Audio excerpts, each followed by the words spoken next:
तो वहाँ मुझे मिला ऐसा स्टिकर, जिसे मैं स्टिकर ही कहूँगा, लाल और भूरे रंग का स्टिकर होता था डार्क, जो दिखने में कुछ खास नहीं होता था, लेकिन अगर आप उसको गीला करके किसी कपड़े के ऊपर रख के ऊपर से इस्त्री घुमा दो तो उस कपड़े पर एकदम रंगीन फ़ोटो छप जाता था।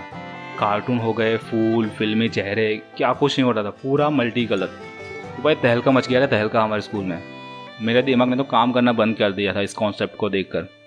पहले तो एक दोस्त अपनी स्कूल की सफ़ेद शर्ट के ऊपर छाप कर लाया। हमारा जो यूनिफॉर्म था वो सफ़ेद कलर का था, उस पर वो छाप के लाया, और मुझे तो तब पता नहीं चला था ये कैसे हुआ। फिर उसने बताया कि ऐसे स्टिकर्स आए हैं मार्केट में, और मैं तो भाई पगला गया।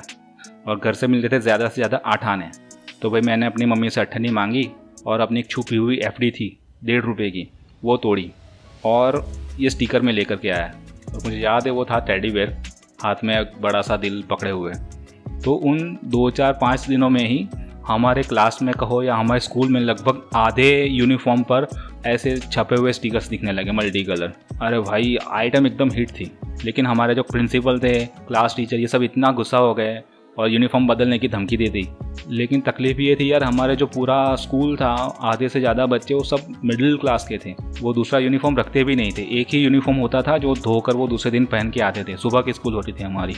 तो ज़्यादातर जो बच्चे थे, स्टूडेंट्स थे, उन्होंने क्या किया था कि अपनी शर्ट की जेब के ऊपर वो प्रिंट करी थी।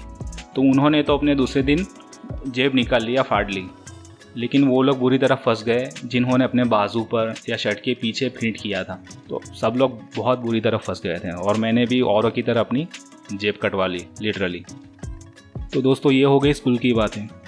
इनमें से कुछ बातें आपको रिलेटेबल लगेगी, कुछ आपके आसपास हुई होंगी, घटी होंगी, और शायद अगर आप भूल गए होंगे तो ये वीडियो देखकर आपको वो बातें सारी याद आ जाएंगी।